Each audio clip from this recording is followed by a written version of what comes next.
Hey everybody, how's it going? My name's Spencer, and I'm here tonight because I am a draft addict, and I'm going to be drafting some underdog baseball teams. Joining me tonight is going to be my buddy Blake Edwards. I'll have Blake join in here in a minute. I just wanted to let everyone know what the plan is. So, the plan is moving forward, I'm going to be going live on Tuesday nights and then on either Friday or Saturday night, depending on who my guest is. So, while we wait a minute here for some people to jump in, let's go ahead and bring in tonight's guest, Mr. Blake Edwards. How's it going, Blake? Blake, can you hear me? Blake. Well, Blake, can you hear me? Can you hear me, Blake? This is not going great. Let's see here. Let's try this again. Blake, can you hear me?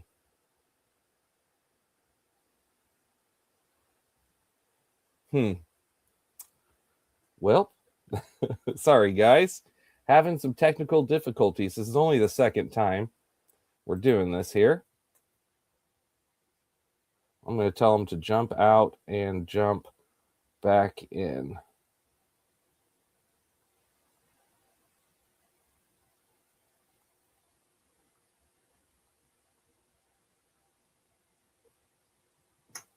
All right. So I'm going to wait for him to jump back in here. All right. And hopefully this time it goes without any difficulties. All right. Let's try this again. Blake, can you hear me? I can hear you now. All right. All right. There we go. Third Finally. time's a charm. Well, good deal. All right. So how are you doing tonight, Blake? Man, I'm doing great. It's exciting night. First draft of the year for me in the Dinger. Sure is. So that's Blake's coming from the perspective of someone who's not necessarily a high volume drafter, but you do, what would you say, somewhere around 20 to 30 baseball drafts a year, give or take? Yeah, normally sometimes closer to 40. But yeah, 20 to 30 is my sweet spot, really. Yep, that's kind of your sweet spot, which is a pretty good number. So of the Dinger, how many do you plan on doing? You're going to cap yourself somewhere around 10? Do you not really know? You're just going to kind of let it go and see. We're just going to roll with it and see what happens. All right. Last year I got about 15. So if I can get close to that same number, I'll be pretty happy. I like it. I like it. So tonight, yes, we are going to be drafting the Dinger on Underdog. That's their flagship contest with a big grand prize. This year, it's a $200,000 grand prize, which is amazing. And as far as the other contests they have, well, right now they have one smaller contest. It's called the Bunt. It's a $3 contest for people who want to just jump in and learn the ropes of drafting or just get a feel. Or maybe you're someone like me who just wants to draft all the time and wants to max out every tournament, because there's that too. So, but Blake, do you have Underdog ready and are you good to go? I got it fired up. All right. I've got it fired up too. So we're going to do a countdown and then we're going to get joined. So I'm going to do the countdown in 3, 2, 1, enter. All right. And we've got what, 6 more people, let's say? It's what it looks like. Yeah. Mine right. seems to always be one behind, so mine's saying 7 right now. Okay. So. No problem. So we'll just hang out and wait here a few minutes and talk. So let me ask you a question. Did you see the Hall of Fame announcement tonight? I did. That was actually pretty exciting. Andrew Jones finally getting this call to the Hall, and Beltran. So Beltran is the one that I'm really excited about because I loved me some Beltran, and I do think he definitely deserved it. Do you think Andrew Jones actually deserved it? So to me, he's always been a bubble guy, but defensively, I'd say during that time period, he was one of the tops. And he's one of those rare special guys that started. He was what, 18 when he made his debut. So I mean, that's a pretty big accomplishment. But I always thought he'd be kind of on the outside looking in. Yeah, 19, I'm pretty sure, 96 with the Braves. But yeah, no, I know. See, for me, one of my biggest things is I'm like, if Andrew Jones is going to be in the Hall of Fame, why isn't Jim Edmonds in the Hall of Fame? I mean, That's a was great point. it isn't Jim Edmonds, I would argue, just as good defensively and maybe better offensively for a longer period of his career. I mean, maybe Andrew Jones had the bigger individual season, but yeah, I don't know. I haven't looked at the numbers or anything. I was just thinking about that earlier. Like, well, if we're going to have Andrew Jones make it, why not have Jim Edmonds make it? So, but we'll see. We'll see how it goes. Um, the other question that I had for you, you're wearing your Team USA hat, which I love, by the way. Yep, thank you. How pumped are you for the WBC? Oh, dude, as you well know, this contest is one of my favorites to watch and partake in, and Team USA's roster is getting me real excited to Oh see what man, happens, man. you ain't kidding. I am so pumped. So who would you go if you're the manager? Okay, so that hat of yours, let's pretend it's got Mark DeRosa's head under it and not yours. All right. Okay. Who would you go with in game one? No, you know what? No, no, not game one. Who would you go with against Japan in the championship game as the starter? Skeens or Scooble? Oh, I'd go Skeen starting, bring Scoob, let him go three, maybe four. Let Scooble come in, pitch two or three, and for the just absolute cinematic masterpiece that it would be, let Kershaw close the final game. I Of mean, course, it writes of, itself. of Kershaw course, you'd say versus that. Otani to end it. Just like how last time around it was last at bat was Otani versus Trout. This time, give me Kershaw versus Otani, and let old man Kershaw throw that curveball one more time, and it just makes that magic happen. Oh man, I didn't even think of you. Like, of course, you love the old, so of course you would want to go with that. I do. I love it. And if realistically, I mean, if I'm being honest, let's give it to Mason Miller and just let him close it Yeah, down. yeah, But I mean, that moment, if they let Kershaw take the final out, because that'll be the last time he touches the baseball. He's done after that. He's retired. So uh it'd be a good send off. yeah. Assuming he doesn't pull a Tom Brady esque comeback or something like that. He'd come back with Hey, the Rangers. What he was talking about going to all these years. well, I mean, that is his hometown, so it would I make know. sense. What if the Ranger, by the way, we're at two more to start. So we're getting close, guys. We're getting close. Two more and we'll be going. What if the Rangers are way better this year than people think? And it's looking like the Rangers are going to win the AL West. And Kershaw comes out of retirement to pitch for the Rangers and they meet the Dodgers in the World Series. How great would that be? That would be probably the funniest thing you could possibly do. I don't see it happening. No, I I zero real percent chance. I really think he's done because he's had those back issues the last several years. Oh, yeah, I'm sure. Uh, but yeah, exciting either way. Duggar said Blake's loves the old. Yeah. Yeah, I do. I have a soft spot for old vets. Well, so let's transition into talking about some old vets. So, since you are a low volume drafter in the sense of like you're not out here like me doing 100 plus or like Duggar doing 50 or 60. So, with you doing around the 20 mark, how do you think about your lineups? Do you just go after the guys that you like? Are you looking specifically for consistency? Are you looking for upside? Do you have a thought process going into it, or you just see what happens? What are you thinking? Well, so last year I went upside heavy, and I actually had one team that made it into the playoff rounds, and I got bumped. And the thing that ended up just destroying my team was by the time I made it to that end of the season, I was down to four healthy pitchers.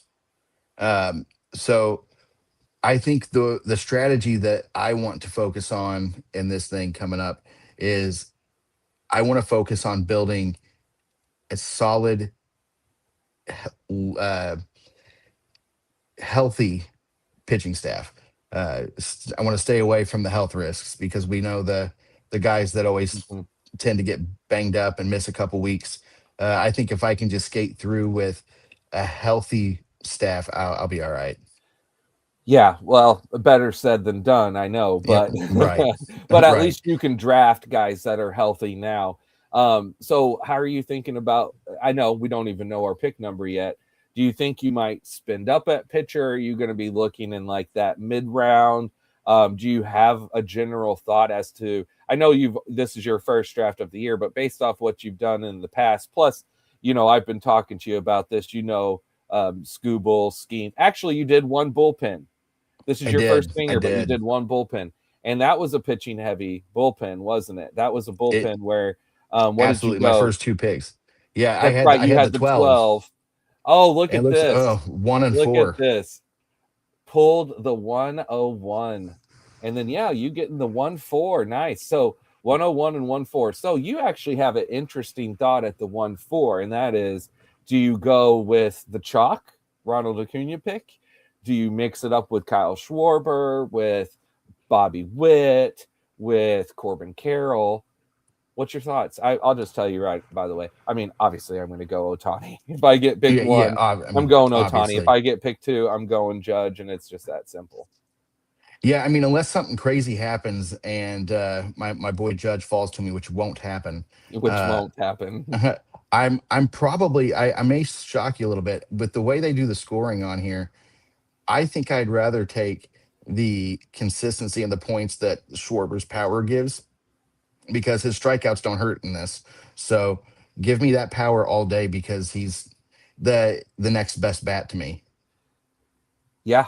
Well, hey, he definitely is, and I do not mind that at all. Now, personally, I am going Ronald Acuna and then Schwarber later, like as soon as the next pick, where I'm making that Schwarber decision right after. But that's because I'm just not living in fear of Acuna being hurt, and we're just rolling with it, and just hoping that I mean, my gosh, 2023 Ronald Acuna season was better than any season out there. Period.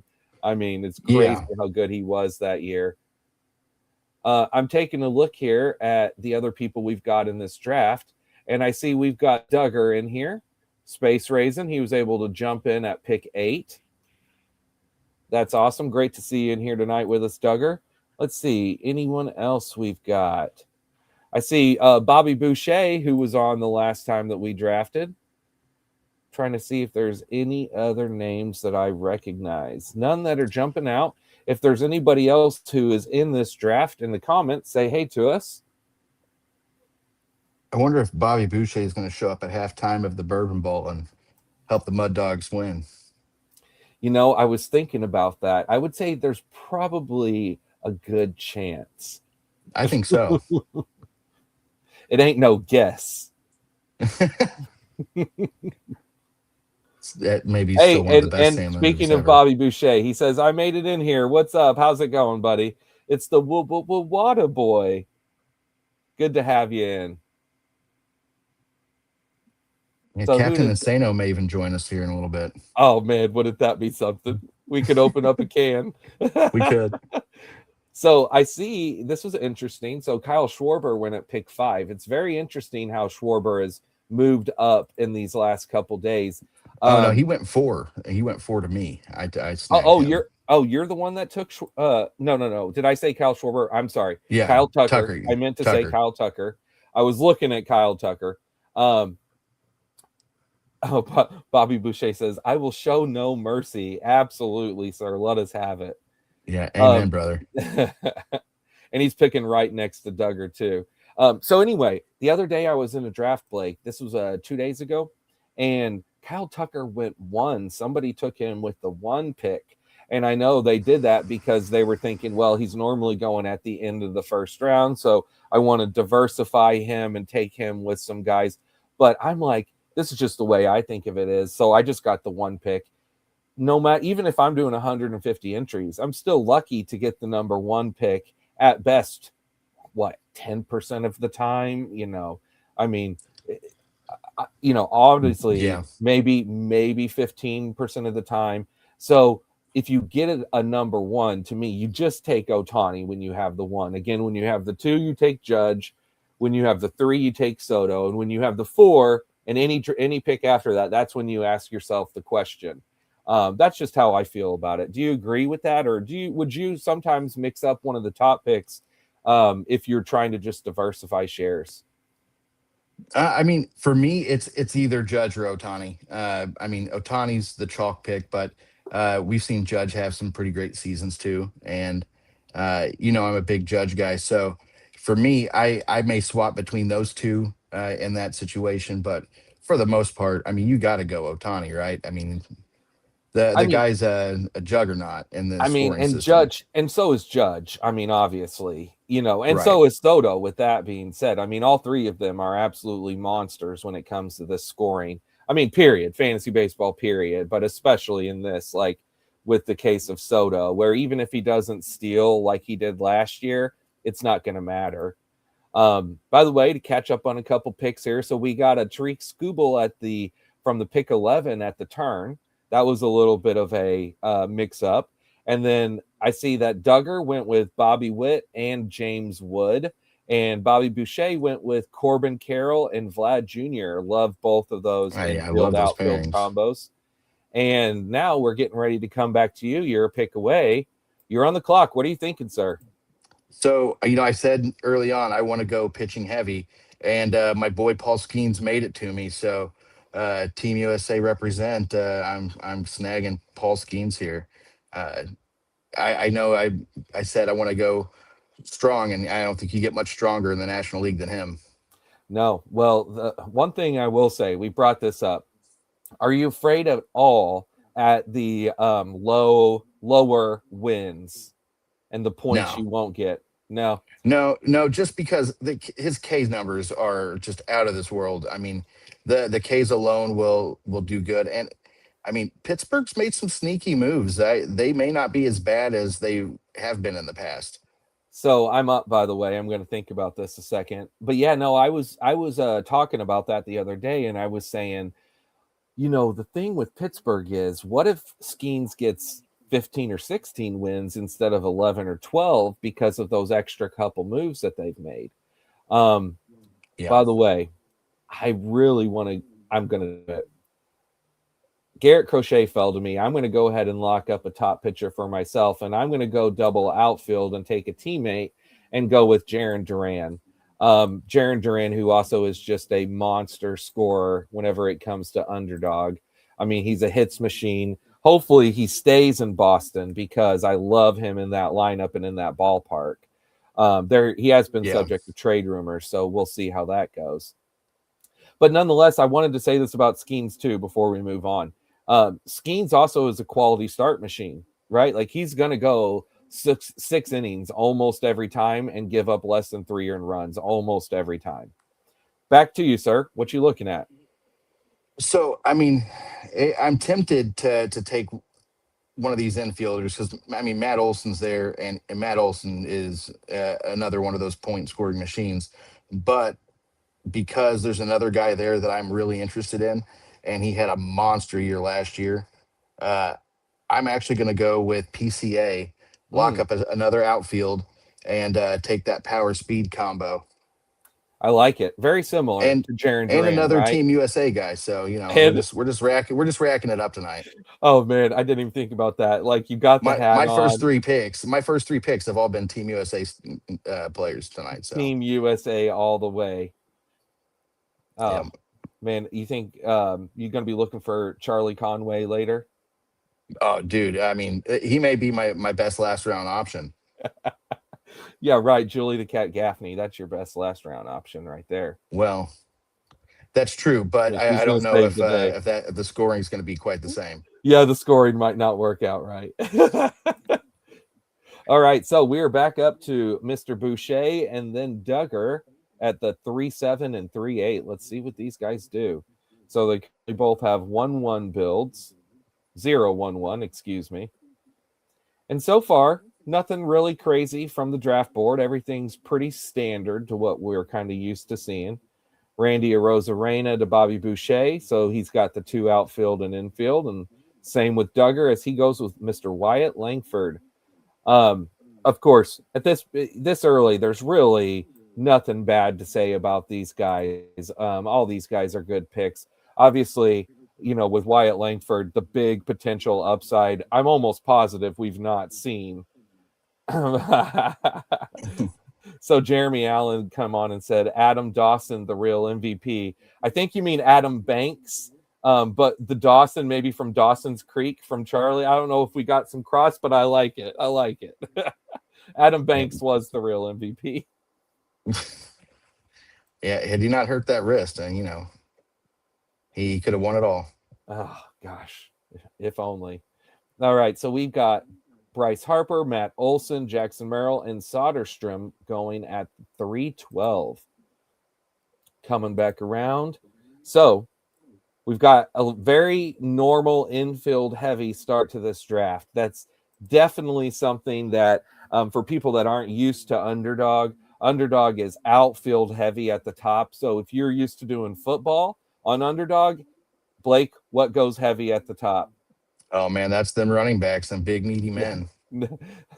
No, wide receivers. Wide receivers go like Oh crazy in all the no, top rounds.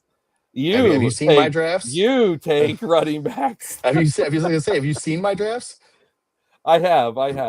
Blake, Four of my you're first very round picks are running backs every year. he's very big on running, but generally on Underdog, wide receivers go all across the board in the early rounds. Like they're pretty much most all of them are gone. The good ones by round 5 or 6. Very similar to outfield in baseball. All right.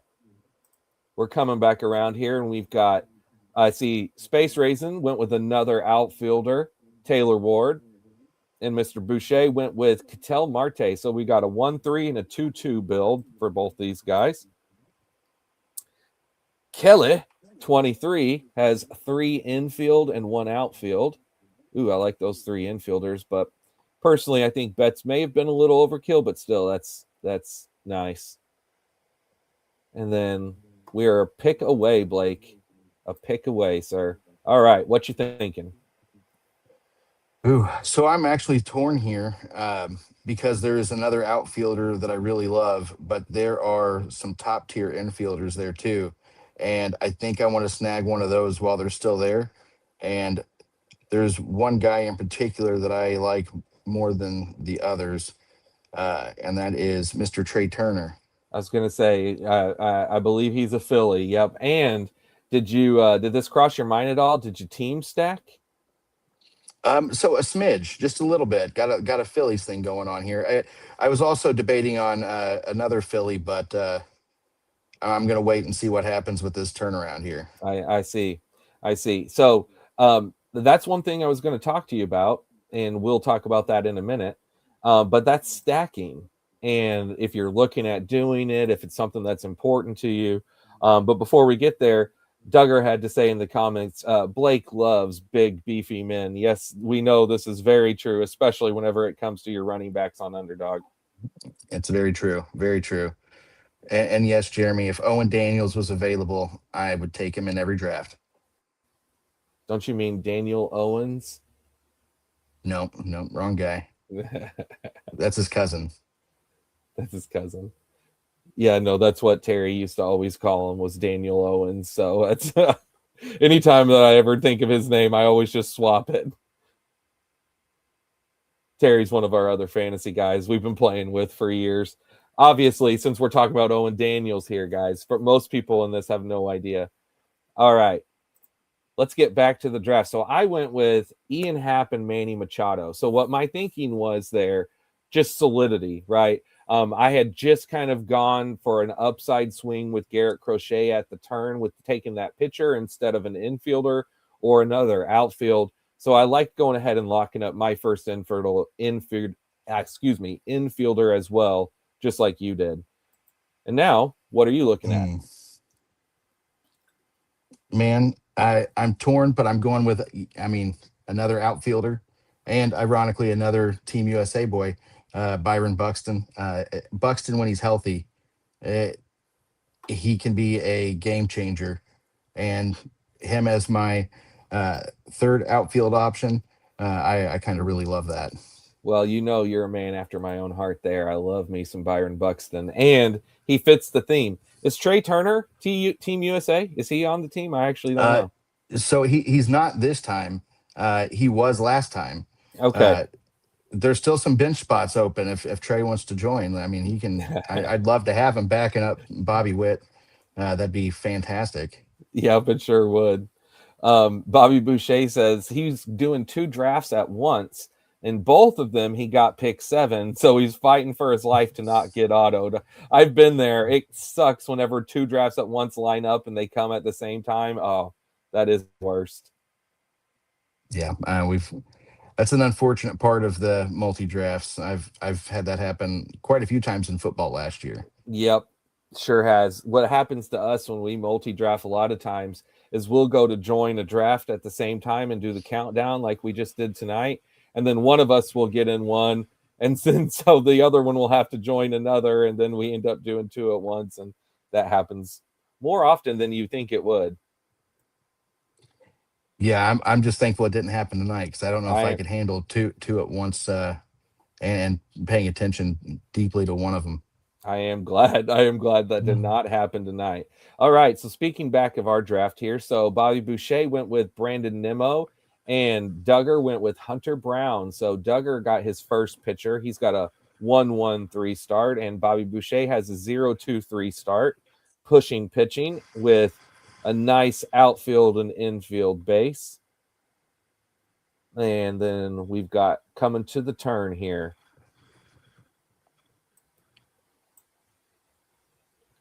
Still nothing super crazy or egregious as far as any picks being made that are like, oh wow, I can't believe he took that.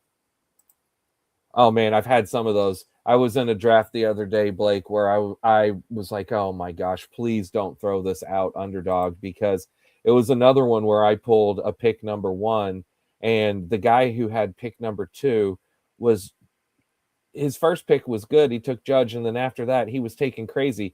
He took Miguel Vargas at the 2-3 turn, and it was not an auto pick. And I was like, well, what are we doing here?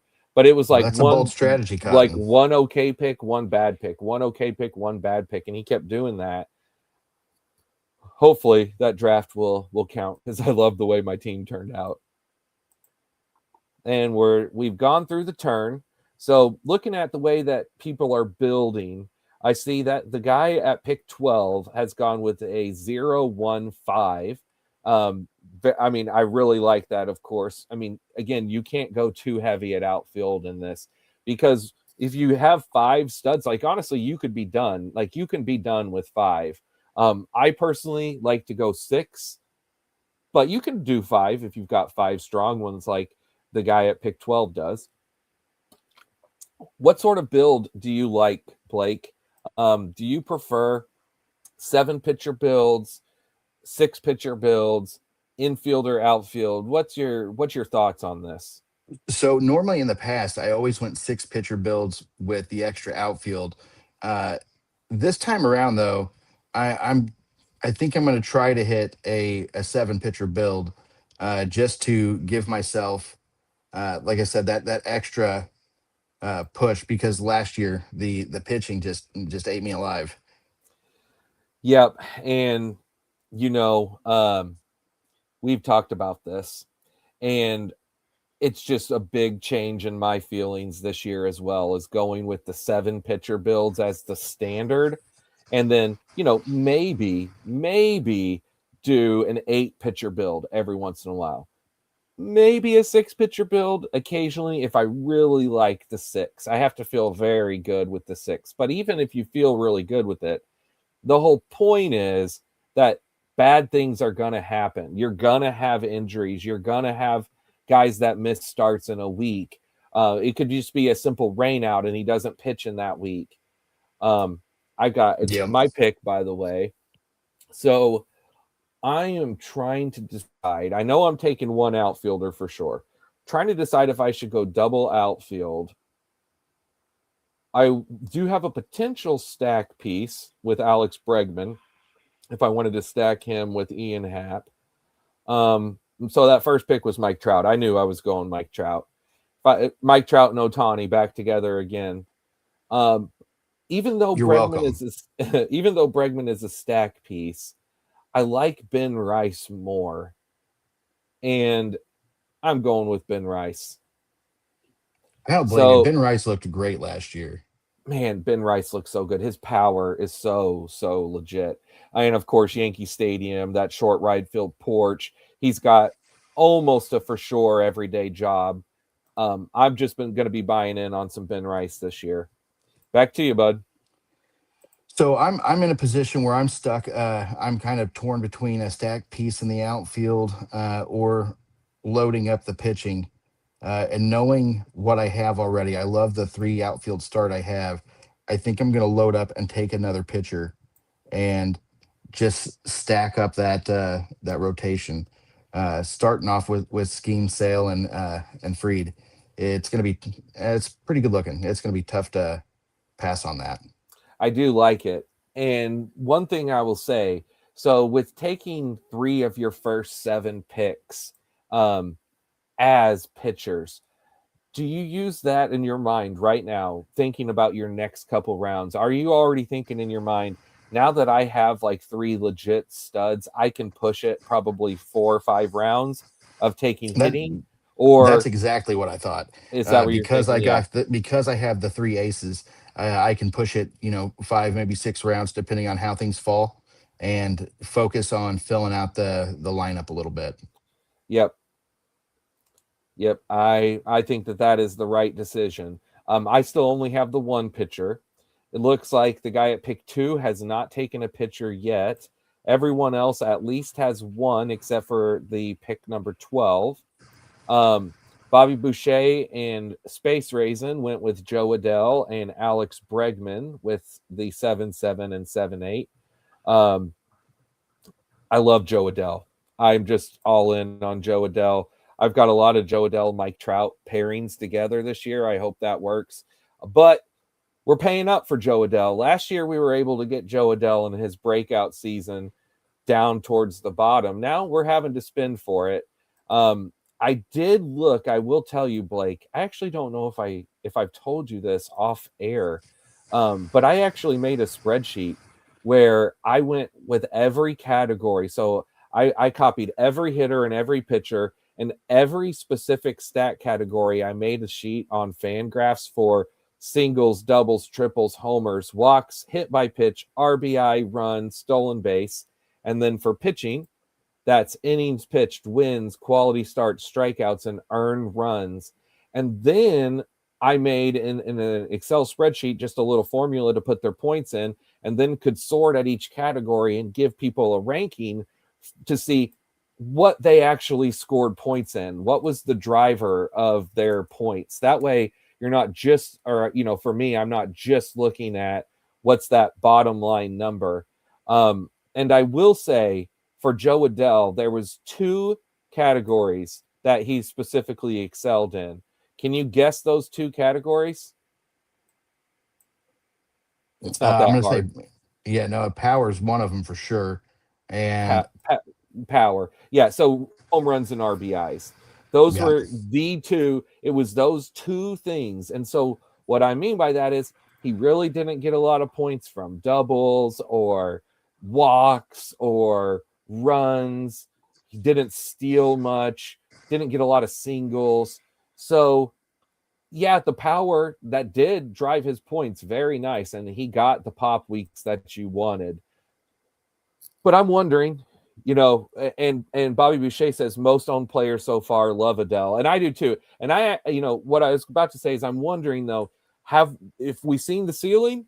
Because I don't think we have, and if we're just like approaching the ceiling, I'm looking forward to see if he can cross that 40 homer plateau this year and maybe get up to 15 steals with that. And if so, he will absolutely pay off this draft cost. Now I missed your pick. Who did you go with? Oh, I see it. yeah. So I went ahead and locked up Bo Bichette. I have another two or three players in my queue of guys that I'm looking at. Um, but I mean, he was there at the tops, and he's a really exciting prospect this year going to the Mets, because he's going to be in a prominent featured spot in that lineup, and they should be able to score plenty of runs. So he may rack up some more points than what we're used to seeing him get. Hitting around Soto is always a good thing for anyone who does that. Yeah, 100%. All right, we're back to me. One of the Contreras brothers just went. So I have a decision. All the best picks at the top here are pitcher. So I'm going to for sure go with one pitcher. The question is, do I take a hitter or double pitcher?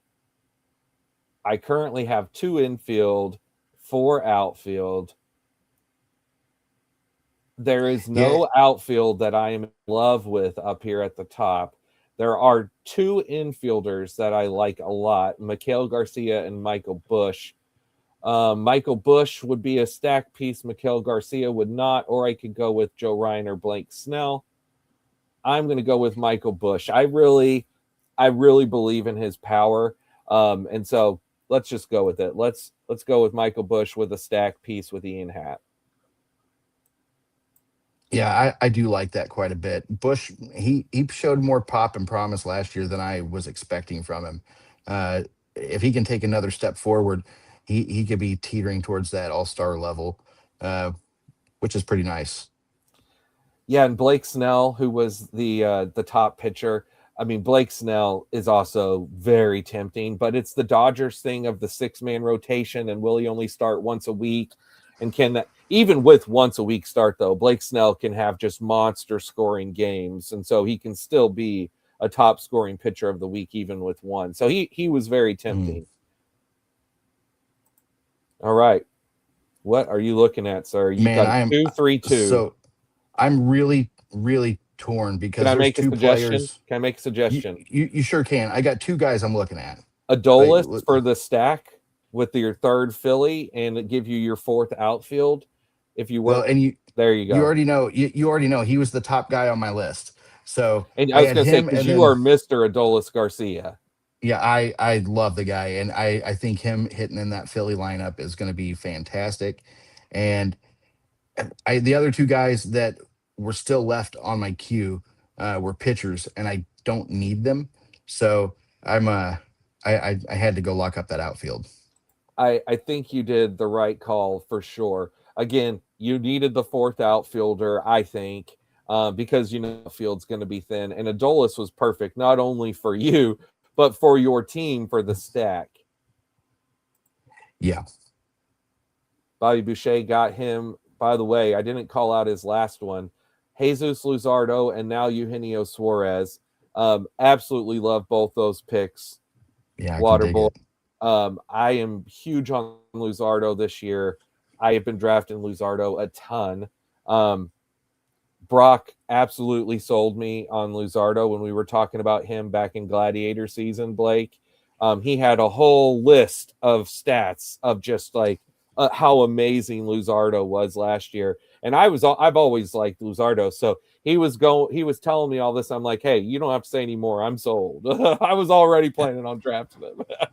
I got a whole stack of Luzardo rookie cards that make me want him to be successful. So I'm Oh, pulling you for it too. do. You do. That's right. That is right.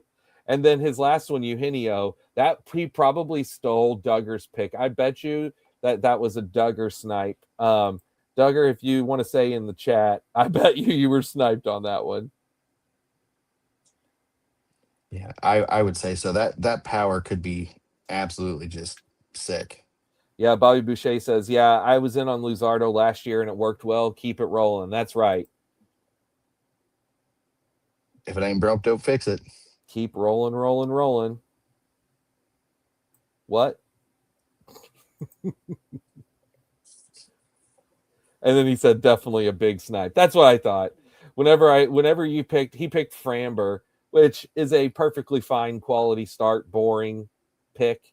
But when he picked Framber, I was like, I bet he was going to take Suarez. Sure enough. I mean, it just makes sense knowing the guys that we No, are drafted with. yeah, Duggar loves him some Eugenio. All right, Dylan Cruz. That's one I was just hoping would make it back to me. By the way, I was in He on would Dylan Cruz a lot he last wouldn't year, have and made it he's past me if he was there. oh, okay, because he screwed me last year. He did not work, and I was big on him last year. But this year, I'm buying back in. Another guy I was super big on last year, right with Dylan Cruz. I was drafting a ton of them, and they were going right by each other, and that was Jason Dominguez. But this year, I'm not buying into Jason Dominguez. Do you think this is a mistake, Blake?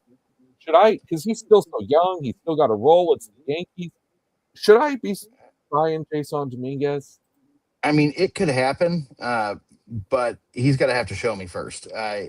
He had some flashes, but I don't think that he's not towards the top of my list, especially hearing rumblings. And of course, can't back anything up, but hearing rumblings that the Yankees are considering reaching back out to Bellinger, uh, I don't think that Dominguez is the guy. Yeah. No. Well, I've kind of thought this whole time. I'm going to pull up depth charts real quick and take a look at the Yankees depth chart while we've got a second here. Well, it's actually your pick, isn't it? It is, and when in doubt, Team USA. So Bryce Terrain is going to join my infield. Come on down. I Come, love it. I love it. bring it home. So the Yankees outfield is, of course, Judge, Trent Grisham, and yeah, Jason Dominguez. So you are 100% right because first base Ben Rice, and then as long as Stanton's healthy, DH is covered. That if and or when Bellinger signs with the Yankees, Dominguez is going to be in playing time trouble again. And I was already, like I said, I was already not drafting him, but I really wasn't even thinking about the potential loss of playing. That's what happened to him last year. Yeah. He couldn't stay in the lineup consistently, so he couldn't ever get a groove going. He actually had a decent amount of steals, but Duggar And says Grisham had a great season. Duggar says sniped again, and then he says back-to-back snipes team name. Write it down. Write it down. TDK says lots of good player knowledge being dropped here. Get your notebooks. Oh, it's my pick. Hold on a second here. Let us see what we got. So, all right, 10 seconds. You have some interesting choices. I don't have a lot of time to look at stack pieces. So the first thing I'm going to do is just take my favorite pick here, and that is Yuri Perez. And then with my second pick, man, this is tough because I'll tell you what I want to do, Blake. What I want to do is take Shea Langoliers and that's probably what I'm going to do. Hey, he's Sacramento's finest right now. I just really, really like him a lot. But I kind of want Nico for the stack. You know what? I get the debate. I'm going to go the stack. I'm going to go stack this time. I don't always go stacks. Sometimes I completely unstack, but I'm going with the stack this time. Yeah, Jason, Yuri, I have to. I can't stay away. I told Duggar the other day, as long as Yuri's healthy, I don't see any way that he is not successful. His arm is electric. So with this pick, I know it's not much of a shock to you that I'm going to do this, but there's a guy that I want, and I got to take him now, or he's not going to make it back to me. And I mean, if this guy can put up any numbers like he did in Japan, he is going to be an all-star infielder. So lock it up. I knew it. Say his name. I want to hear you pronounce it. Oh, of course you do. Munetaka Murakami. Good job. I have no notes. No notes. Murakami, yeah. So Murakami, of course, he is a underdog home run darling that people love to take. Blake, did you listen to the Stacking Dingers episode I was on talking about strategy of this a couple weeks ago with those guys? I don't remember if I did or not. I may have missed part of that. So, or the whole thing. That's okay. I'll send it to you. It's possible. It's possible. So in that, so all of the other guys I was on with, it was a bunch of us, like it was all about high volume drafters. So it was me and four other guys that all like max out tournaments, and all of the other guys are all on Murakami, Blake. All of I mean, them. he should be an And RBI machine. there's another guy who's a heavy drafter that I talk with back and forth who goes by the handle of Saints to Death, and he is big on Murakami. And the thing is I am so, I draft gladiators starting the first week of November all the way through December. And I have roto brain on my mind so much. And when I come to this, I try to turn that off. But with someone like Murakami, it's so hard for me because his batting average risk is so great and he strikes out so much that for regular 5x5 leagues, he's just nowhere near someone I'm looking at, versus the other. Like I will take Royce Lewis 10 out of 10 over Murakami whenever it comes to a roto league. Um, but man, in Sure, here, just the I'm having to train my brain. I'm having to get my brain back to, okay, power, don't have to worry about his average, don't have to worry about strikeouts. He's going to play every single day. They signed him to a 2-year deal. He could probably have a bigger year in year one. Do you agree he has a better chance to have a big year one than year two in a 2-year contract? I think he breaks out and makes a statement this year. I could see the sophomore slump being real for him, uh, just because by that time people will have figured him out. But I think he'll come out hot, just because he's got nothing to lose.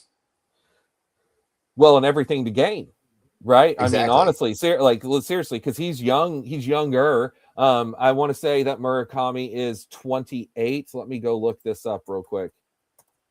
I want to say he's 28. Boucher with a snipe on me. I was hoping that guy would make it back. He did not. Oh, of course, I go to Baseball Reference and I type in Murakami, and it gives me some like old player that's. Let's just go to Google. All right, how old is he? He is. Oh, he's younger than what I even thought. He's 25. He's 25, going to be 26. So, oh my gosh, I mean, come on. He's still so young. He is a great pick. I need to get on him more. And yeah, Well, and Jason, I I mean, do. I've absolutely have gladiator brain. There's no doubt about it. and with Murakami, if you remember, there's a dynasty league that we're in, and one of our league mates drafted him 2 years ago and has held him this entire time. So you got to get in on him now, or you're not getting him.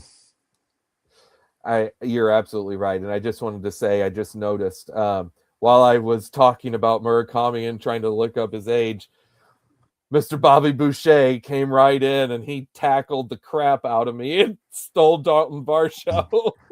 Well, yeah, I mentioned that too. Like I was hoping Oh, I Varsho would missed have it. made it to Sorry, me I was too. I Yeah. was talking and I was looking that up and I missed that.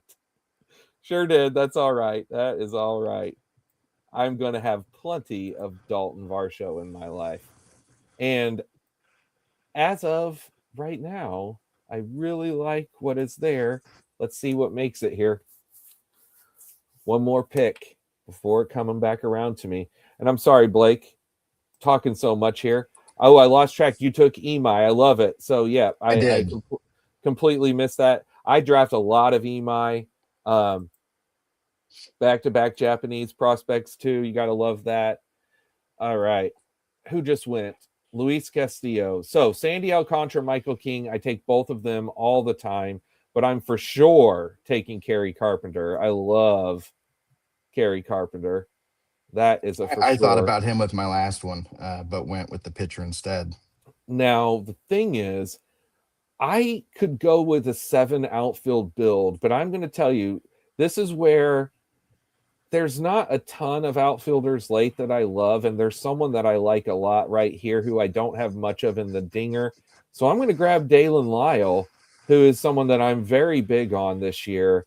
And now I'm done at outfield with Shohei, Jaron Duran, Ian Happ, Mike Trout, Kerry Carpenter, and Dalen Lyle. So I've got pop, I've got consistency, I've got a little bit of um, intrigue Mike Trout as to if he stays healthy or not. We know how good he is if he's healthy. So I like my outfield. Now I can cross that off. Mm. I got a tough choice to make here. And while you're making that choice, we'll go ahead and talk it out. Let's hear it. What you looking at?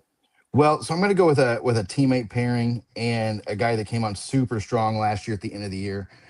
Rack up Colson Montgomery, take another infielder.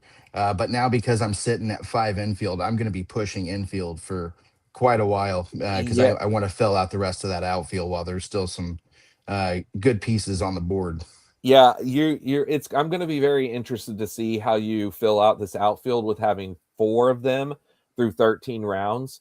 Um and Bobby Boucher says, "I took my first Kerry Carpenter recently and still didn't feel great. What do you love about him? No worries of platoon."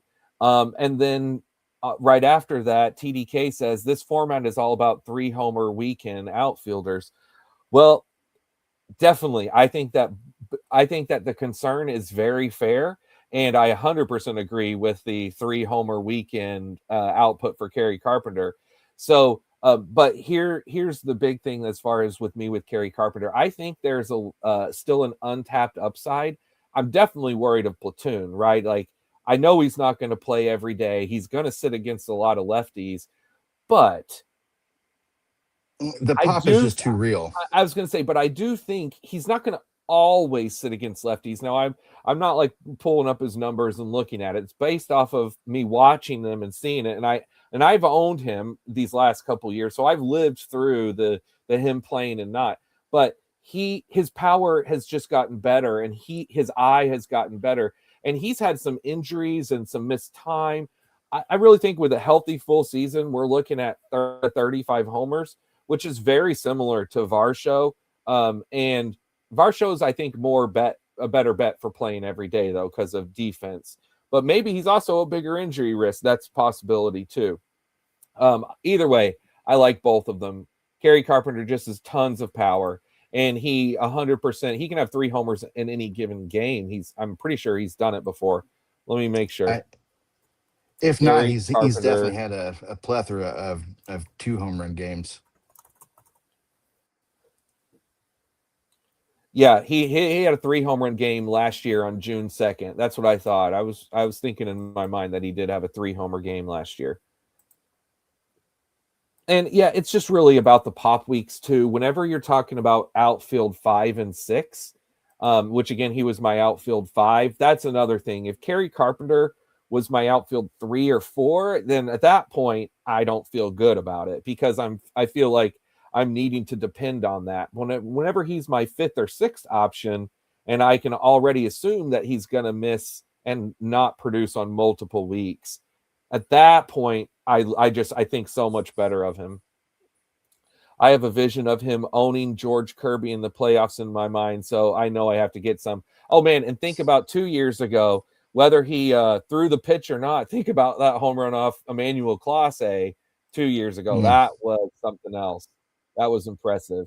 And that's the thing. Kerry Carpenter's clutch. He's a guy who the the coach is going to want AJ Hinch is going to want to have in there at the end of games and not take him out if he can. Um, so I don't see him if he starts against a righty and then they bring a lefty in. I doubt that they're going to pull him very many times from that. Of course, this is based off of my thoughts and absolutely nothing else. So I don't necessarily always do this much, but there's an upside guy that I'm going to swing at here and hope that he can help make a difference in my outfield, and that's Chase DeLauter. I Interesting. think yeah. I'm Does taking a he? swing at a young guy. Does he? Do you have any other pair pieces with him? Do I you have do any not at the guardians? moment. No. No. So just an idea. You could keep Manzardo in your mind if you want a pair piece with him later. So just something to think about. Um, TDK, he loves the chase pick.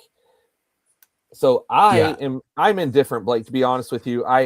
The thing with Chase DeLauter is he's not stayed healthy in any professional season of his life in the minors. That so I've not seen it, but he was called up and played in the playoffs to make his major league debut, and that is a big thing. That means something. Um, I've got my first pick in. I'm trying to decide my second one. My first pick, I'm going with a veteran, oldie but goodie. Hopefully this year, Christian Walker is even better than last year in Houston. And pitching wise, I'm going with a pitcher here. Any pitcher here is going to have some risk. So I'm going to go with the one that I think that is the best of them when healthy. And I'm just going to hope he stays healthy. And that's Nathan Eovaldi. And he was so good last year. He's so good, but he's old. He's at injury risk. Chase DeLauder, I was just talking about, he's young and an injury risk, but I don't want to call him necessarily injury risk considering the fact he's not even got the chance to play his first season yet. So I got to hold in my biases and say he's a big prospect who's finally get a chance. Speaking of, I know roster resources not a definitive thing at all, but they have him currently projected to be the everyday fifth hitter, which is right behind Manzardo. So, by the way, even another good reason to potentially pair them up. But for here with this pick, are you looking at going back to outfield to get your sixth right now, or are you pushing that as we go? What's your So thought? I have an outfielder in mind, and I think I'm going to go ahead and just snag him because he's there. I'm going to take a teammate pairing, and I'm going to go with Sal Frelick, and bring him in sixth outfielder. I'll take it. That's a good solid play with some upside. He'll be hitting in the middle, to the middle to the bottom middle of that lineup. And Milwaukee's still a sleeper team for me. I think they really got a shot at owning the division this year in the Central. Yeah, so I'll tell you this. I love the Sal Frelick pick. Absolutely love it.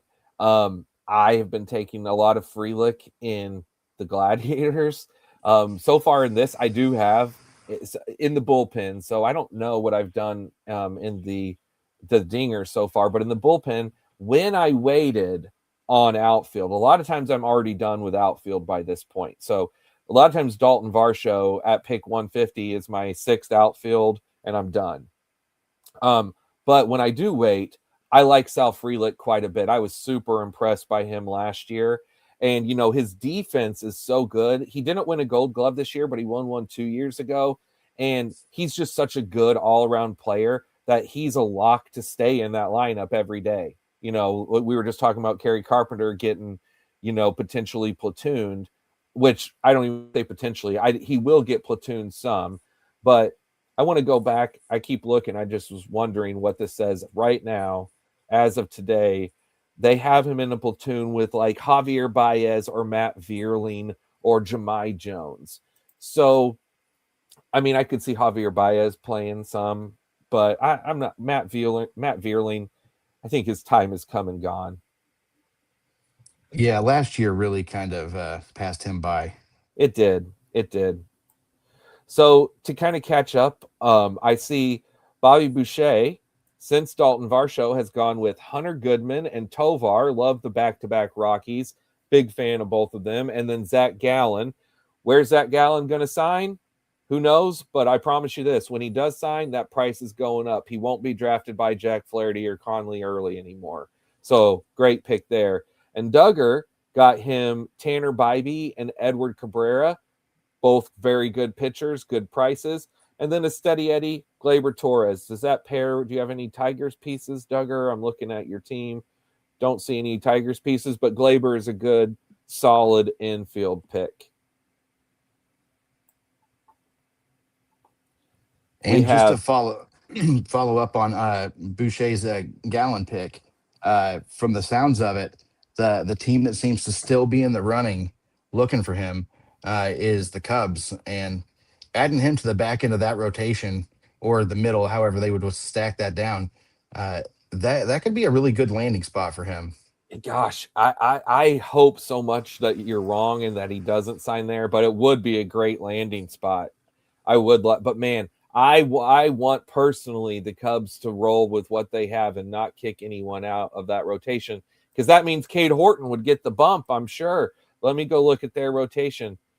Jameson Taillon, but they've got him signed for at least another year or more. I mean, I know he's old though, and he's not, but They could throw him as a long he's still relief. all right. Yeah, Zach Gallen's better. So yeah, Jameson Taillon would be the guy that roster resource says would get the boot.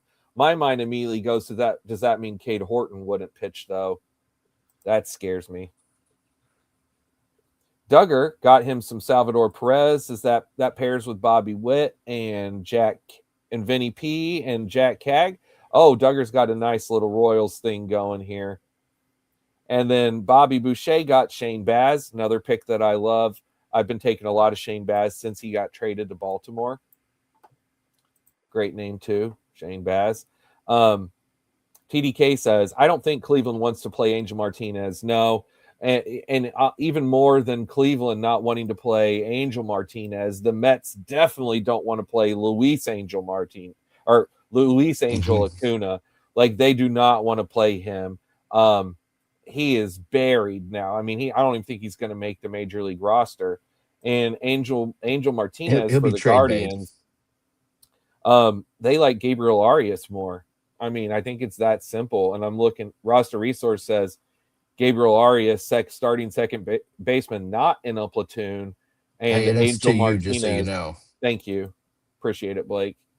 All right. So I am going to be going with, let's see, am I going to go back-to-back pitcher? I'm definitely going with one pitcher, and I know the one for sure because it's going to give me a team trio, and I will talk about that in a second. But do I want to go infielder or a fifth or a sixth pitcher? If I go infield, I'm not seeing any pieces that jump out as far as like, oh, I got to have this because there's going to be other guys later I want. So let's go with veteran consistency as my sixth pitcher and grab Merrill Kelly, who I will take 10 out of 10 over Yusei Kikuchi. Because I do not believe in Yusei Kikuchi whatsoever. I don't know about you, Blake, but that's just me. I'm going to have zero Yusei Kikuchi because again, these other pitchers here, Matthew He's Boyd, mid. Mitch Keller, Bubick, Horton, I would rather have all of them than I would Kikuchi. I would take Kikuchi maybe right around Jose Soriano, his teammate, but that's just me. A lot of other people love Kikuchi. All right, buddy. What you looking at?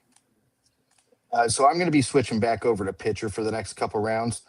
Fill out that rotation because I slowed down after my quick start. So I'm debating here between going with a teammate in Mitch Keller or taking a risk on a Shane McClanahan that he's healthy, but that just it scares me so much because I dealt with it last season, and there's just not. Did you just get It's too timed out, or did risky. you have him in your queue? Oh, I had him queued. Yeah, All right, good deal. so I landed with Keller. It seems like the biggest upside. And then I took with my last pick teammate in Brandon Lau. Now that he's there, and that team, I really am sneakily liking what Pittsburgh's doing. I know you are, and you love the underdogs too, don't you? That's always I been your thing.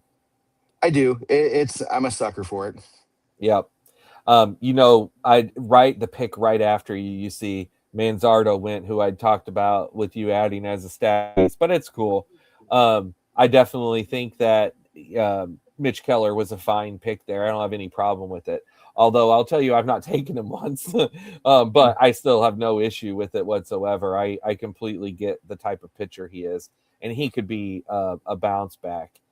Duggar says, can you talk about using the feature to star players when trying to do stacks? So absolutely. So like what Blake could have just done is if he was wanting to, if it was something that you wanted to pair Kyle Manzardo, if he would have clicked the little star next to the name, then that would have put him in your queue and he could have been up there at the top. So just to kind of show everyone in case anyone doesn't know, although I'm sure most everyone here watching does, if I wanted Yusei Kikuchi, you see I can throw a little star on him, puts him in my queue.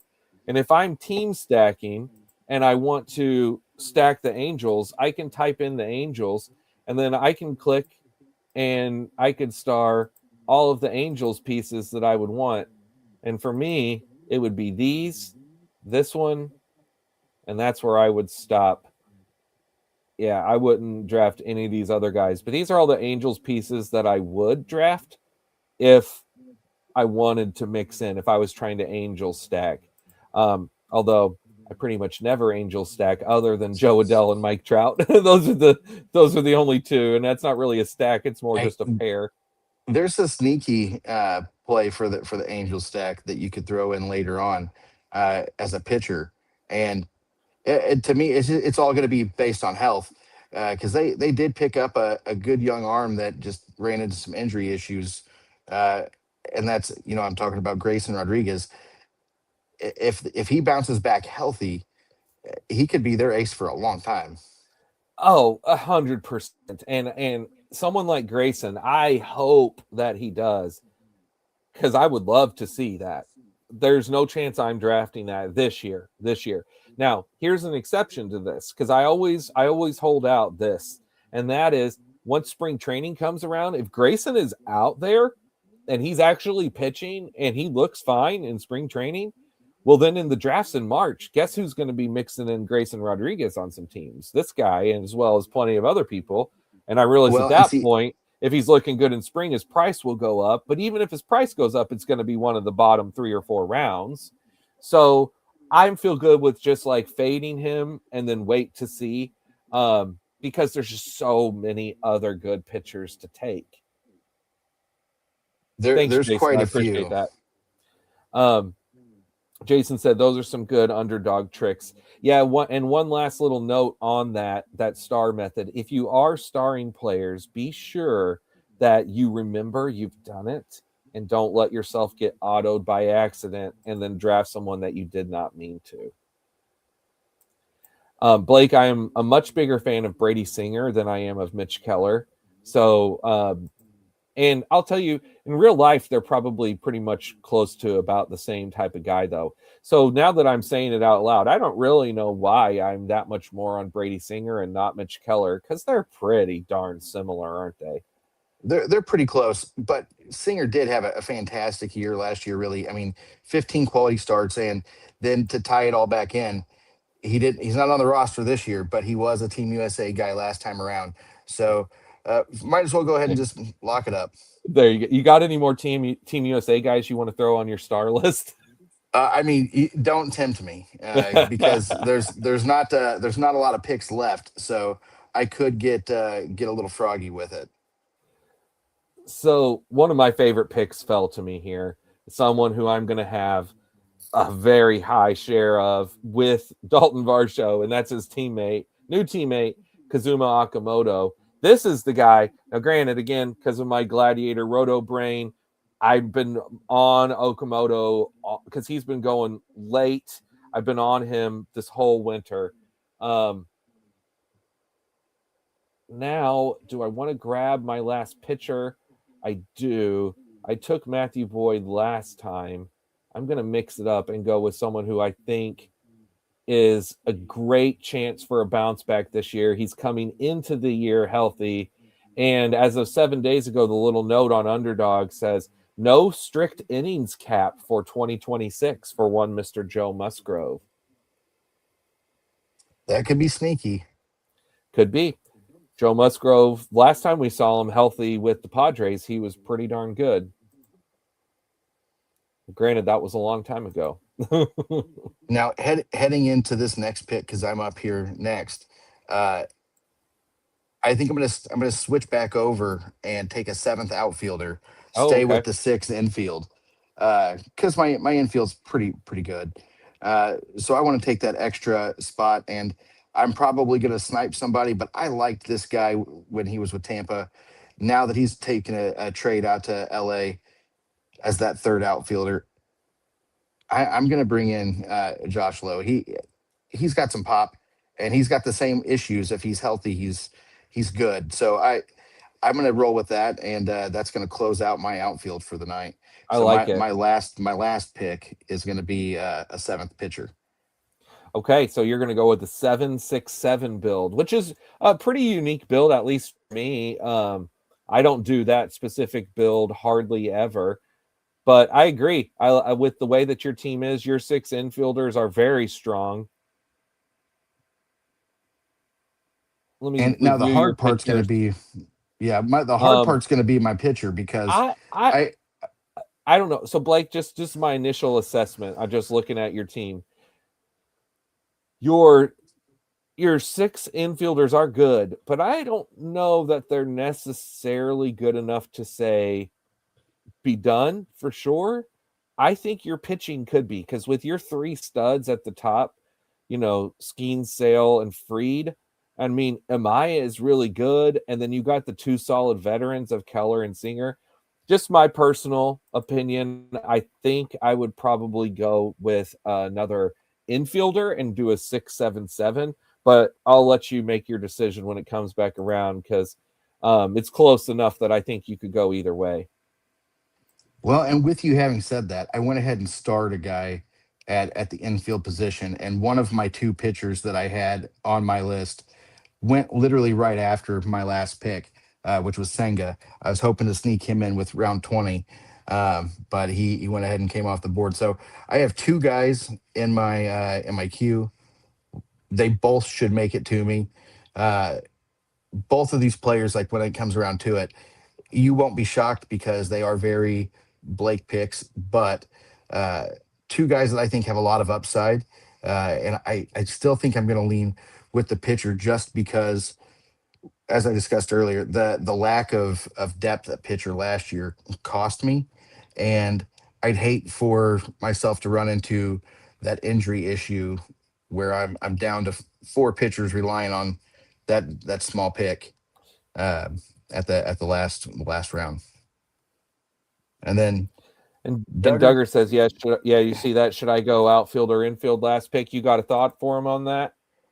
I mean, I personally, looking at your squad, would probably go outfield. I love the outfield field that you have already, but I really like your infield. Yep. In fact, I wish that a handful of those guys were on my team. So I Yep. think That's you what I should was round it looking. out with an outfield. I think I'd go outfield, especially after the Jordan Walker, which could be great, but it also could be nothing, as we've seen. So, and then to recap Bobby Boucher's last few picks since Shane Baz, Shane McClanahan, back-to-back Shanes. And you were talking about McClanahan. He went ahead and grabbed him. And then Jorge Soler, yeah, I mean, power. Yeah. And whenever you took Josh Lowe, I was going to make a comment about Soler, but he was already gone. And then Jake Berger. I don't know if you had any Texas pieces. Anyone from Texas? Anything stacked there? Um, Brandon Nimmo. So that's a yeah. pair. But yeah, Jake Berger, power for days, great last Mhm. infielder, and I hope that this year is better than last year. To me, I'm like he's got nowhere to go but up. And then rounding So out with another Angel, Jose Soriano. both of the guys that I had locked in here both made it back to me. Um, I think I'm going to go with the pitcher just to be Blake about it. And I'm going to lock up the Cardinals ace this year. Team Yeah, USA you alum. are. Yeah, you are. Bring home Liebertor, uh, and watch him have the best year of his life. Oh, yeah, that is fantastic. I should have known. I should have known. You You love should have. Matthew Libertor. Now the other guy, since I'm done, the other guy that I was considering there at infield was taking the swing on Weatherholt because, for all intents and purposes, it looks like he's going to be penciled in at second base every day. So I got to tell you, I had him looking at as my last piece, and I I may regret not taking him, but we'll see. We'll see. I'm going to time out here in a second. You'll see my pick. Bobby Boucher, he says, it was fun, guys. I'm out, but we'll definitely pop in when you're streaming. I'm available. Appreciate the content. Thank you, Bobby. Appreciate you, Yeah, thanks, brother. Bobby. And we'll definitely. So I think I said this earlier, but just in case I didn't, the plan is I'm going to be going live on Tuesday nights like tonight. We'll have different guests every time. Blake will be a recurring guest. Duggar, who was on with me the first time and in the draft tonight, he'll be a recurring guest. Jason TDK90, who's in the chat here. He's going to come on with me one of these times, one or two. Can't wait for that, Jason. And then I've got some other guests lined up, and a really cool special surprise guest for next Friday, which I'll be announcing next week. And he says, I'm just getting my underdog knowledge up. I know it, brother. You are. And I can't wait to see, Jason, what sort of spreadsheets that you could come up with specifically for underdog. I have no doubt you're probably working on something right now, but I'm looking forward to that too. Can't wait. Blake, do you want to do some team reviews? Sure, yeah. I mean, let's look through it because I just was looking at your last pick because as soon as that timed out, it cut over, so I didn't get to see it. So I went back. That was a sneaky little Max Muncy drop in You there, better believe the very and Mr. Irrelevant Max Muncy. Yes, I love. Now this is my favorite. So I've talked about this before when I stream because this is how I am when I draft. He says sheets being worked on too. You know it. That's right. I have no no doubt. TDK. So I love doing 776 builds, Blake. What was your build again? What did you finish with? Seven so six seven. yeah, Yeah, 767. 767. So you ended up taking that last pitcher with, of course, Mr. Libertor. And we'll come back real quick. Let me finish up what I was about to say. This type of thing that I like to do is fit right around here. You see, pick 145 is when I finished at outfield. The 144, 145. It's like I said earlier, right around pick 150 is where I generally like to be done. Now, I do like to leave myself open to have out some drafts where I take some later outfielders, like your pick that you had tonight. Who was that late out? Let me pull this back up real quick so I can remember. I've already forgot, but Josh Lowe, Yep. Sal Frelick. Sal Frelick was the one I was thinking of. Like the Sal Frelick pick at pick 172. And potentially like Jordan Walker in one of the last rounds, or Mickey Moniak or Josh Lowe, like you did. I like to occasionally have some teams with those late guys, those late outfielders, but mostly I like to be done, use infield at the end and pitchers at the end. So Blake, how do you feel about your team? I looking back on it, I like what I got. Uh, Projections didn't love me near as much, but that's because there's some rookies on that team, so that'll always bring your score down in the projection ranks. So I don't take that to heart too much. I love my team. Outfield, I think is going to be my one spot still where I still think that it could either boom or bust. Uh, and I'm surely hoping for that boom. Yep. And as far as stacking wise, one thing I was going to mention, you said this earlier, whenever I was on with those other guys on the Stacking Dinger show, like I was saying, something that they brought up, a question I asked, for all pretty much what everyone who's a high volume drafter, they only consider stacks from a hitting perspective. That's it. They don't count the Hmm. pitchers. And if they do count the pitchers, they count them individually. Like, so kind of, I was about to say this earlier, and we get things go so fast and get to talking. I'm looking back at my team. So I took Jacob deGrom, Nathan Eovaldi, and Jack Leiter, three pitchers from the same team. So the thought process is this, in the underdog, if you make the playoffs and your team advances, so you have a 2 week in the first matchup, you have a 2 week period. That's scored 1 week at a time. So you have your first week, the scores lock, then you have the second week, the scores lock, and then you add the 2 weeks together. That's your first round score, and that's what determines if you advance.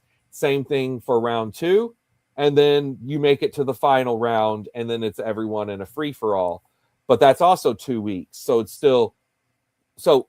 Point is, by having three or four pitchers from the same pitching staff, it theoretically, if everyone's healthy, right, it theoretically could line you up for week after week in as you advance to hit at least 1-2 start between those guys.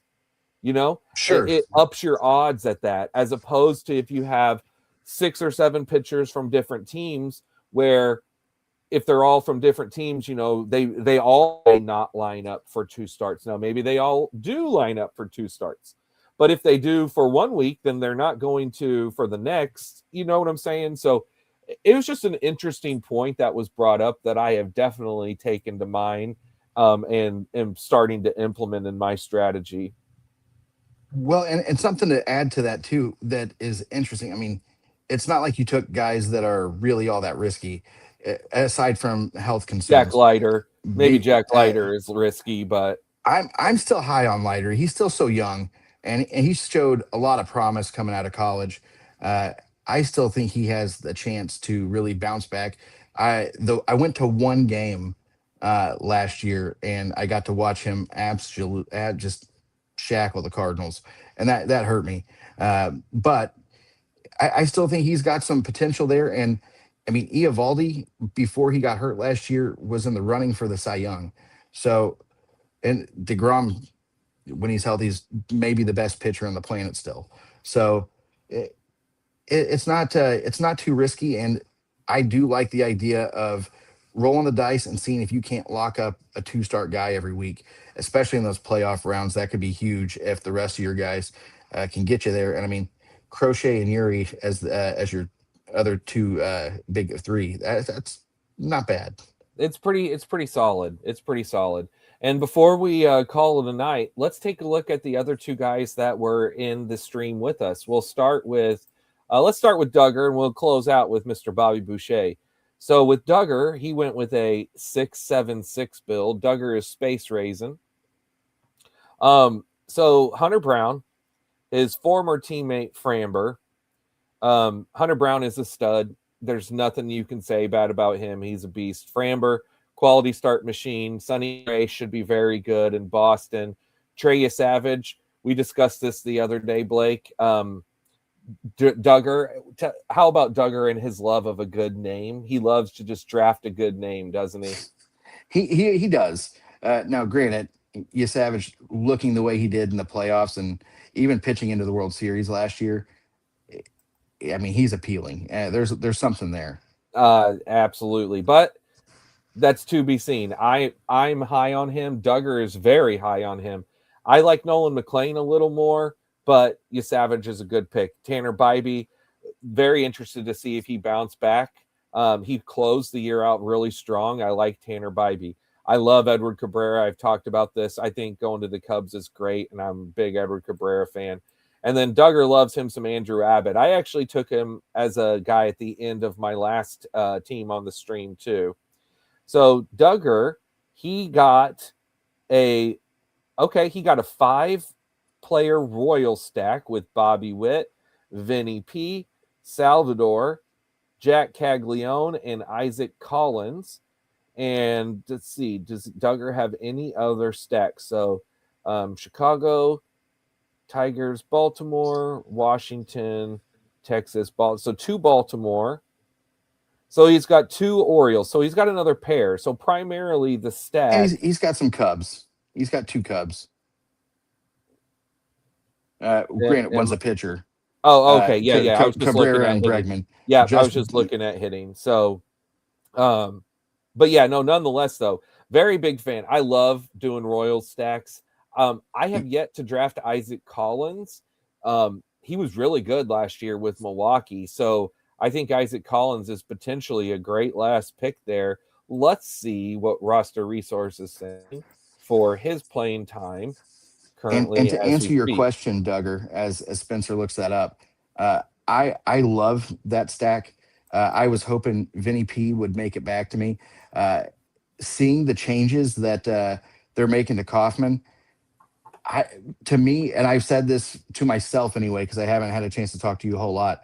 Uh, Vinny P going into the year, to me, I have him rated as a big sleeper MVP candidate. I really like Vinny P going into this season. I think 40 home runs is not out of the question, and Mhm. I mean, And that was I before the changes to Kaufman. It was very much in the cards for him, and I I think. think it's even more so now that with Mhm. those changes, Yep. No, I could see him getting an extra 10 15 home runs with those changes. Well, I think that's probably too much to say 10 or 15. I I'd mean, like a couple, that but put him at 47. I don't think 47 is crazy. I mean, I'm not saying he's going to have a 50 year, but I could see him hitting 40 plus for sure. I think if he got to 40, that would be a big accomplishment. I look at him as like a 35 to 36 guy, but with the chance to get to 40. That's just me in the way I think of him, but I love Vinny P too. I'm right with you because Vinny P is a doubles machine. He walks. He's just a really, really good hitter. Um, and he's my favorite infielder to push and get as my infield one because he goes. What round did he go in this draft? Was it he goes somewhere He around went round six? yeah, he went 65, pick 65. Pick Um, 65. Yeah, is that round? Was that round six? yes. I was looking for it. Yeah, there he is. Yeah, 6'5". Yeah. So I again, yes, pick 65 at 6.5. That's funny. Um, And yeah, then I love Benny P Cags too was my there. favorite rookie last year. I really love Cags. His power is special. Your favorite And you rookie. know You mean you preseason? Certainly yeah. not from what he did during the year. No, but going into the season, like he was the prospect that I was trying to snag in Mhm. everything I possibly could, dynasty wise. Uh, his power special, and you know how I am with power bats. Uh, Kegs could be really, really special, and I kind of really love what Duggar was able to do there because pairing that with another young couple young studs, Wood and Langford, that outfield could be absolutely nasty. It would have been nice if you could have got Mikhail Garcia in there, Duggar. That's the one big Royals piece that you missed. And let's see, And I don't think you missed where did much. Garcia go? Oh, Blake, Mikhail Garcia is so good, bro. Um, Sure, sure. he went 3 picks before him in round 9. Guarantee that was going to be his pick instead of Fromber if he was there. Um, so now let's go to Bobby Boucher, Mr. Coach Klein, Mr. Coach Klein. Now, All right.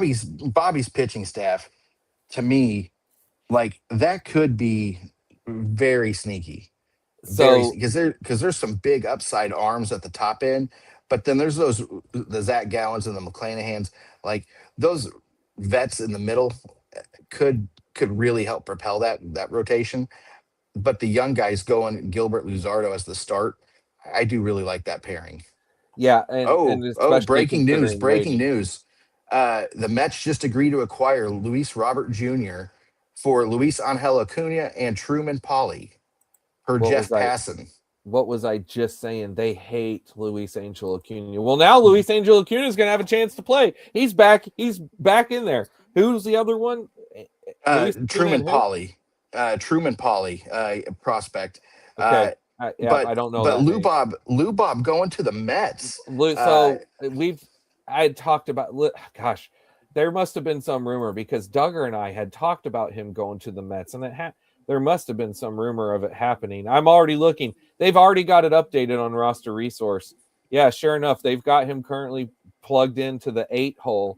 Um, wow, man, that's a great move for and the Mets. Now, okay, what's your just gut TDK just thought said he right saw now? Acuna drafted in a DC. Must be the news. 100%. Yeah, 100. And Yeah, then TDK absolutely. says, I'm targeting Murakami now. Yeah, I mean, now for sure Murakami is playing every day. If there was even a chance, he's for sure is now. Um, looking at they've got roster resource. We'll see. But they've got Luis Angel Acuna plugged into center field. That's interesting. He's not his brother. No, Um, he seems awful small for a center fielder, but maybe he's fast. I don't know though. Wow, we'll hey, see. what a fun thing here. Da-na-na, da-na-na. Yeah, way to drop an absolute bomb on us, Jeff Passan, Oh, right at that the was end. great. And yeah, TDK says, yeah, he just saw Acuna get drafted in a DC. Must be the news. And it was Ryan Bloomfield who did it. So he was on it. he got that news and like boom, picks up. That's where slow drafts are awesome. Blake, you refuse to do slow drafts. Hate them. Get it? Hate I them. understand. But man, moments like this when you're in a slow draft and it's like later in the draft and then some big move happens and then the guy who was just traded and his stock shoots up like this and then he's there and he would in like the next draft tomorrow he will go so many rounds earlier. Oh, what a great feeling that is. I've been there. It's phenomenal. I guarantee I got to right tell now you, Bloom is on cloud 9 with that Acuna pick. if this news came out an hour ago, I would have been all over trying to get Lou Bob in my outfield. Well, we're going to see. So, let's take a quick look. Lou Bob went. Sorry, Bobby Boucher, for this Lou Bob news interrupting looking at your team. We'll finish that up real quick and then call it a night. But let's look. Lou Bob went at, where is he at? Okay, so he went at pick 102, which was after Adolis. Oh man, especially after your Bo Bichette. Now knowing that the Yeah. Luis Robert after Bo Bichette would have been even that much better. But oh well, Adolis is still a good pick, and he is your boy. There's Yeah, no doubt and about I that. mean, I have three Phillies. There's a lot worse teams I could Yeah, stack, so yeah, I'm not for upset about sure, that at all. for sure. But I bet Lou Def, Bob now. I bet he shoots up to this Joe Adell, Michael Harris, Jacob Marcy range, maybe even as high as maybe O'Neal Cruz. Maybe he goes as high as O'Neal Cruz, Jerkson Profar, Mike Trout. I wouldn't be shocked if Lou Bob jumps all the way up to that point. So keep this in mind, everyone. Any drafts you do later tonight or tomorrow will probably be the cheapest you'll get him, and then he's going to start moving up. Unless, of course, you could also think of it as like right now, it's hot. So anyone drafting and they know they're going to want to click his name, try to pair him with some Mets. So, he might get an extra little spike here today or tomorrow, and then maybe it settles back. I don't know. We'll see. It's going to be interesting, though. well, and the thing, and granted, it's roster resource, so and it just happened, so who knows? But they currently tentatively have Lou Bob penciled in as the 8 hitter, and Yeah. Yeah. I said that a minute I ago, don't, actually. But yeah, I don't. Well, I know you said you had it updated. I didn't hear the 8 hitter part. the 8. I Yeah. don't necessarily love that, but with the firepower that lineup has now, that could be super interesting, especially if they just let him run. 100%. Well, I mean, Jorge Polanco is the 4 hitter. I mean, let's be real. Is Lou Bob gonna stick in the 8? Oh, Probably not. And likely not. honestly, if he did, maybe the 9 would be even a little bit better, and then hit right in front of Lindor. Oh gosh, Mark Vientos. Yeah, TDK says Mark Vientos is dead. He is. He's dead. But Ronnie Yeah. Mauricio put a nail in him. I mean, Brett Beatty is hanging on by a thread. They signed one more guy, and now Brett Beatty's done for. Um, yeah, I don't know. Very, very interesting. Okay, let's head back over here and Bobby Boucher's infield. Bobby Boucher's infield: Vladimir Guerrero, Ketel Marte, Eugenio Suarez, Matt Chapman, Hunter Goodman, Ezekiel Tovar, and Jake Berger. I absolutely love that. That's phenomenal. Power There's a for lot of there's a days. good, yeah, I was gonna say there's a good mix of pop and speed there. I was gonna say, and then well, like Tovar and Ketel are base hit guys. Yeah, I Yeah. really like that. And then the outfield: Corbin Carroll, Randy Arozarena, Brandon Nimmo, Joe Adell, Dalton Varsho, Jorge Soler. Everyone is a stud, other than maybe Jorge Soler. But we know what he can return if he's healthy. We've seen, every one of us has seen Yeah. the Jorge Soler power. Yeah, So it's very real. it's 100% a thing. So yeah, I love that. I love it. That is a phenomenal team. Well, we all drafted some great teams tonight on this stream. I'm very happy with it. And we were live for the Lou Bob news. If we only had like the Yeah. ESPN breaking news alert thing. Yeah, we'll have to set up a soundboard for next time. So there actually is. You tell me if you can hear this. I got it, yeah. All right, so there is a little soundboard thing on here that I hadn't clicked before, but there's that could be a fun placement of the gong. Drum roll I think that bongos. Yeah. I think the Lubob tray deserves a good bong hit. The a good gong hit. Yes, there it is. Yeah, anyway, I won't click on Or you any got more the of those, screaming but Michael Scott there. That's well, guys, hey, Blake, thank you again, my friend. That was super fun. Had a great time. Thank you for everyone who was hanging out and talking in the comments. Jason, really appreciate it. Duggar, Bobby Boucher. And until next time, everyone, keep drafting. Thank you.